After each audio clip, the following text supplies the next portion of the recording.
जय शेरे वाली माता तेरी सदा ही जय हो। प्रिय भक्तजनों, नवरात्र के अवसर पर हम तारा और रुक्मन की कथा का श्रवण करेंगे। माँ भगवती को मानने वालों में से एक राजा स्पर्श भी थे। वो दिन रात माँ भगवती की पूजा अर्चना में लीन रहते थे।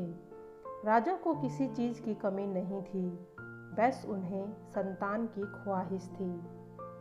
सालों से संतान न होने के कारण राजा निराश रहा करते थे। एक दिन राजा की भक्ति से खुश होकर माँ भगवती ने सपने में आकर राजा को 2 बेटी होने का वरदान दिया। आशीर्वाद मिलने के कुछ समय पश्चात राजा के घर में एक कन्या पैदा हुई। कन्या पैदा होने की खुशी में राजा ने सबको दावत दी और कन्या की कुंडली बनवाने के लिए पंडितों को बुलाया। सब ने राजा से एक ही बात कही कि राजा, यह कन्या साक्षात देवी का रूप है। जहाँ भी इसके कदम पड़ेंगे वहाँ खुशियाँ ही खुशियाँ होंगी।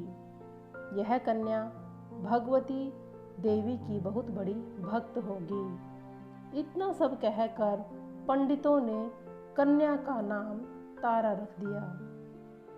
कुछ समय के बाद मंगलवार के दिन राजा के घर एक और कन्या पैदा हुई। ज्योतिषी ने उसकी भी कुंडली बनाई और वे सब उदास हो गए। राजा ने जब उनकी उदासी का कारण पूछा तो ज्योतिषियों ने कहा कि राजा, आपके जीवन में यह कन्या बहुत सारा दुख लेकर आएगी। राजा ने ज्योतिषियों से पूछा कि आखिर मैंने ऐसे कौन से बुरे कर्म किए थे कि इस कन्या ने मेरे गर्भ का ही जन्म लिया। ज्योतिषी ने बताया कि आपकी दोनों कन्याएं राजा इंद्र की अप्सराएं हुआ करती थी। इनमें से बड़ी बहन का नाम तारा और छोटी बहन का नाम रुक्मन था। एक दिन ये दोनों बहनें मिलकर धरती की सैर करने के लिए निकल गई। दोनों बहनों ने धरती पर पहुंचकर एकादशी के दिन का व्रत रखा।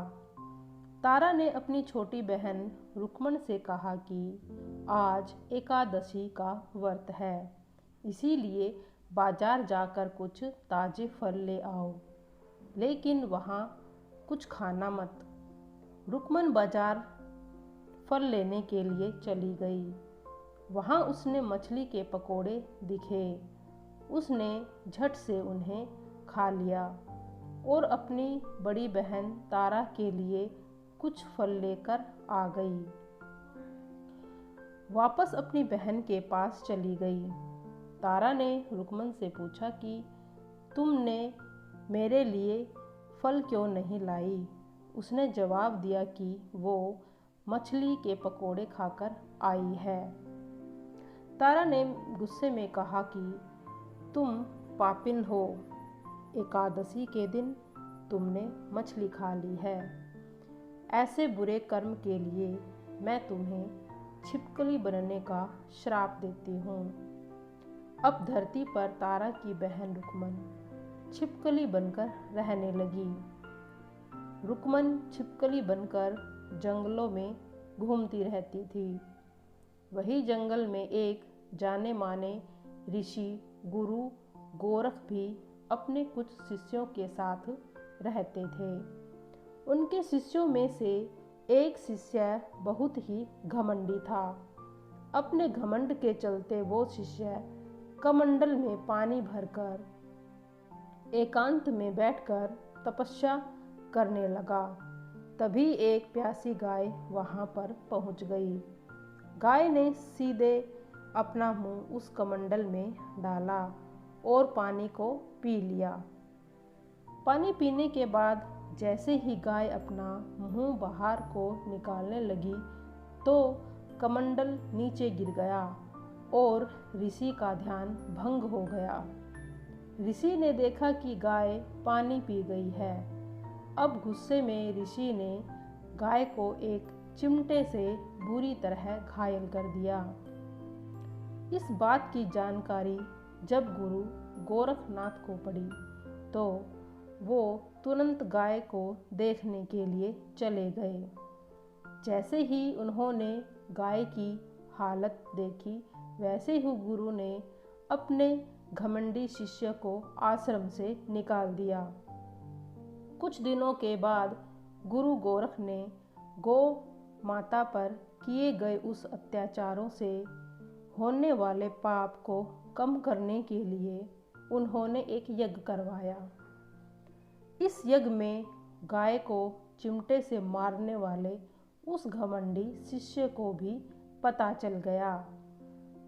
वो सीधे पक्षी का रूप धारण करके यज्ञ स्थल पर गया और यज्ञ के लिए बन रहे प्रसाद में अपनी चोंच से एक मरा हुआ सांप उस प्रसाद में डाल दिया।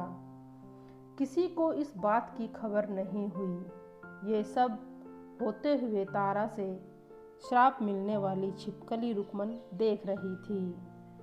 उसके मन में हुआ कि इसे खाकर सारे लोग मर जाएंगे।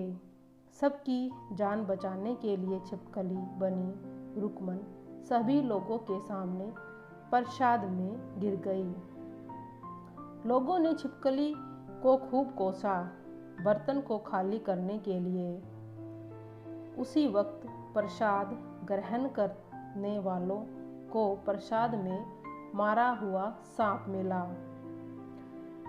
तब कहीं जाकर सबको समझ में आया कि छिपकली सबकी जान बचाने के लिए जानबूझकर उस प्रसाद में गिर पड़ी थी। एक छिपकली होने के बावजूद भी इतने अच्छे विचार की वजह से यज्ञ में मौजूद सारे ऋषियों ने कहा कि हमें इस छिपकली की मुक्ति के लिए प्रार्थना करनी चाहिए।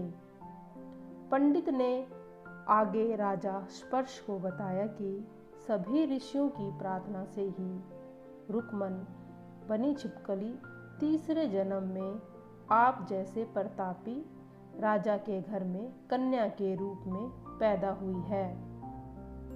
वहीं तारा ने दूसरा जन्म आपके घर तारामती के रूप में लिया है और आगे चलकर यही तारामती ने अयोध्या के राजा हरिश्चंद्र से शादी की।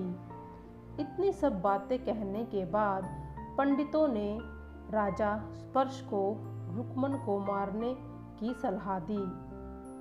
इस बात पर राजा बोले, मैं किसी कन्या को कैसे मार सकता हूँ? ऐसा करना पाप होगा।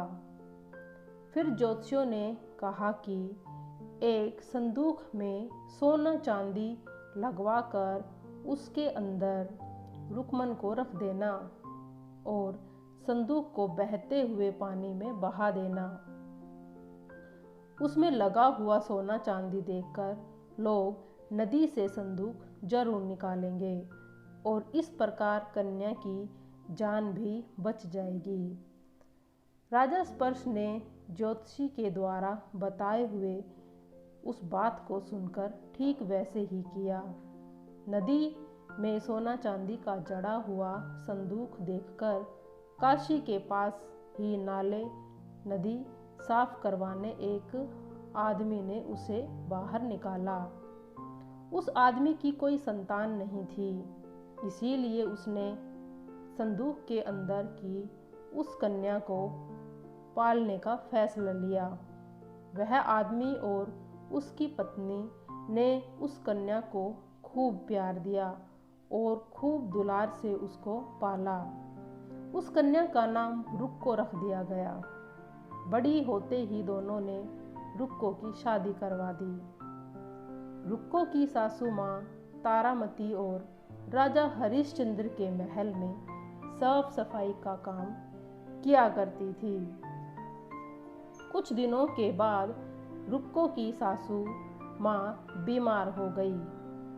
अपनी सासू माँ की जगह रुक्को महल में काम करने लगी।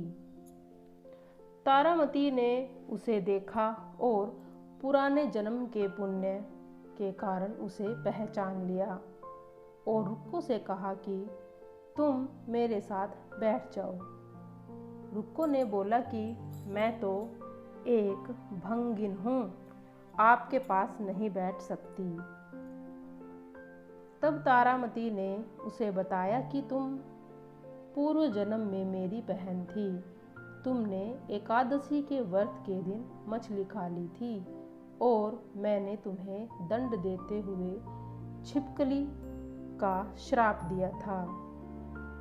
अब तुम्हें दोबारा मनुष्य का जन्म मिला है, तो इस जन्म में माँ वैष्णो की पूजा करो और उनकी पूजा कर कर कुछ पुण्य कमा लो, जिनसे तुम्हारा उद्धार हो सके। माँ की पूजा से तुम्हारी इच्छाएं तो पूरी होंगी। तारामती की इस बात को सुनने के बाद रुक्को माँ वैष्णो से एक पुत्र के लिए प्रार्थना करने लगी और कहने लगी कि अगर उसकी मनोकामना पूरी हुई तो वह अपने घर में माँ वैष्णो देवी का पूजन और जागरण कराएगी। माँ वैष्णो देवी ने उसकी प्रार्थना सुन ली और रुक्को को जल्दी ही एक पुत्र पैदा हुआ। पुत्र की प्राप्ति के बाद रुक्को उसकी देखभाल और लाड दुलार में माँ वैष्णो देवी की पूजा और उसका जागरण करना भूल गई। ऐसा होते होते 5 साल बीत गए और फिर एक दिन रुक्के के पुत्र को चेचक यानी माता निकल आई। पुत्र की ऐसी स्थिति देखकर परेशान रुक्को ने अपने पिछले जन्म की बहन तारामती के घर गई और वहां जाकर उसने इस कन्या की समस्या के बारे में तारामती को बताया।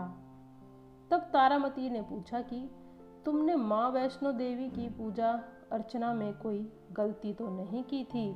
जो तुमने माँ देवी से बोला था तुमने उसे पूरा किया है? तब रुक्को को याद आया कि उसने माँ वैष्णो देवी का जागरण कराने का प्रण लिया था। यह बात याद आते ही रुक्को को काफ़ी पछतावा हुआ और मन में माँ वैष्णो देवी से कहने लगी कि पुत्र के ठीक होते ही वो अपने घर में जागरण जरूर करवाएगी। कुछ ही दिनों में उसका पुत्र पूरी तरह से ठीक हो गया और वह स्वस्थ होने लगा। तभी रुक्को ने माता रानी के मंदिर में जाकर पुजारियों से कहा कि पुजारी जी, मैं माता का जागरण करवाना चाहती हूँ और माता की पूजा भी करवाना चाहती हूँ। रुक्को की यह बात सुनकर पंडित ने कि तुम यही दक्षिणा दे दो, तुम्हारे लिए हम मंदिर में ही जागरण करा देते हैं। रुक्को पंडित से कहने लगी, मुझे पता है कि मैं एक भंगिन हूँ, लेकिन आप मेरे घर आकर जागरण करवा दीजिए। रानी तारामती किसी तरह का भेदभाव नहीं करती, तो आपको भी नहीं करना चाहिए। इस पर पंडितों ने विचार विमर्श करके कहा कि अगर रानी तारामती आपके घर पर जागरण में आती है और पूजा पाठ करती है, तो हम भी तुम्हारे घर पर आकर पूजा पाठ करेंगे और जागरण भी करने के लिए तैयार हो जाएंगे। पंडितों की बातें सुनकर रुक्को अपनी बहन रानी तारामती के पास जाती है और तारामती को सारी बात बताती है। रुक्को की बातें सुनकर तारामती जागरण में जाने के लिए तैयार हो जाती है। इस बात को बताने के लिए रुक्को जब पंडित जी के पास जाती है, तब उनके बीचों की बात को एक सेनापति सुन लेता है। फिर वह राजा हरिश्चंद्र को जाकर सारी बातें बतला देता है। राजा के मन में होता है कि रानी को नीची जाति वालों के यहाँ जागरण में नहीं जाना चाहिए और वहाँ जाकर पूजा पाठ भी नहीं करनी चाहिए। इस वजह से राजा ने अपनी उंगली काट ली, जिससे उन्हें गहरी नींद न आए और रानी जागरण में ना जा सके। जब जागरण का समय होता है तब भी राजा को जागते हुए देखकर रानी मन ही मन माँ वैष्णो देवी से प्रार्थना करती है कि महाराज को नींद आ जाए ताकि मैं जागरण में जा सकूं। रानी को प्रार्थना के कुछ ही देर बाद राजा को नींद आ जाती है और राजा सो जाता है। फिर रानी तारामती रोशनदान में रस्सी बांधकर महल से नीचे आकर रुक्कों के यहाँ चली जाती है। इस जल्दबाजी में वह रास्ते में ही रानी का रेशम का रुमाल और एक पाँव की पायल गिर जाती है। कुछ समय बाद जब राजा की आँख खुलती है तो उनकी नींद टूट जाती है और रानी को अपने पास न देखकर राजा उसकी तलाश के लिए निकल पड़ते हैं। रानी को ढूंढते ढूंढते उन्हें रानी का रुमाल और पायल मिल जाती है। रानी की चीज़ों को अपने पास देखकर राजा जागरण स्थल पर पहुंच जाते हैं और एक जगह चुपचाप बैठकर जागरण सुनने लगते हैं। माँ वैष्णो देवी के जयकारे के साथ ही जैसे ही जागरण समाप्त होता है और सभी को प्रसाद दिया जाता है, तब रानी तारामती अपने हिस्से के प्रसाद को झोली में डाल लेती है। रानी ने ऐसा करने से लोग उनसे पूछते हैं कि वो प्रसाद क्यों नहीं खा रही हैं। अगर आप प्रसाद का सेवन नहीं करते हैं तो जागरण में आए लोग भी प्रसाद नहीं खाएंगे। तब रानी बोलती है कि वह प्रसाद राजा के लिए था, इसलिए वह प्रसाद मैंने अपनी झोली में रख लिया है। अब आप मुझे प्रसाद दीजिए। फिर अपने प्रसाद लेकर वह रानी सबके सामने प्रसाद खा लेती है। रानी के प्रसाद खाते ही जागरण में मौजूद लोग भी प्रसाद को खा लेते हैं। उसके बाद रानी महल के लिए निकल जाती है। तभी रास्ते में ही राजा उन्हें रोककर पूछते हैं कि तुमने नीच जाति के घर का प्रसाद खाकर खुद को अपवित्र कर लिया है। तुमने मेरे लिए भी प्रसाद रखा, अब तुम उससे मुझे भी अपवित्र करना चाहती हो। अब मैं तुम्हें अपने महल में नहीं लेकर जा सकता। अब तुम्हें मैं यहाँ पर ही त्याग देता हूँ।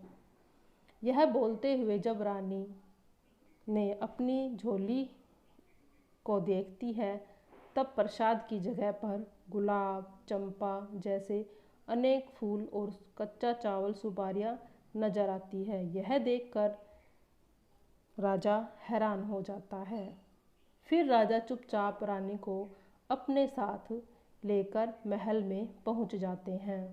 वह रानी तारामती बिना माचिस के ही माता रानी के सामने दीपक जलाकर राजा हरिश्चंद्र को और भी हैरान कर देती है। फिर रानी बोलती है कि माता के दर्शन हेतु मुझे सबसे बड़ा त्याग करना पड़ेगा। इसके लिए आपको अपने बेटे रोहिताश्व की बलि देनी होगी, तभी माँ दुर्गा आपको साक्षात दर्शन देगी। यह सुनकर राजा के मन में माता रानी के दर्शन की इच्छा होने लगी, जिसके लिए राजा अपने पुत्र की बलि दे देते हैं। बलि देने के बाद माँ दुर्गा शेरों पर सवार होकर प्रकट हो जाती है। उन्हें देखकर राजा हरिश्चंद्र काफ़ी खुश होते हैं और तभी माँ दुर्गा तुरंत राजा के बेटे को दोबारा जिंदा कर देती है। इस चमत्कार को देखकर राजा हरिश्चंद्र बहुत ही खुश होते हैं। तभी राजा ने माता रानी की पूरी विधि से पूजा करके उनसे गलतियों की माफ़ी मांगी। माँ दुर्गा ने भी राजा को खुश रहने का आशीर्वाद दिया और अंतर्ध्यान हो गई। तब राजा ने तारा रानी से कहा कि मैं बहुत खुश हूँ, मुझे पत्नी के रूप में आप मिली। फिर राजा हरिश्चंद्र ने तारा रानी और रुक्मन तीनों अपनी मनुष्य योनि से छुटकारा पाकर देवलोक में चले जाते हैं। बोलो माता रानी की सदा ही जय हो।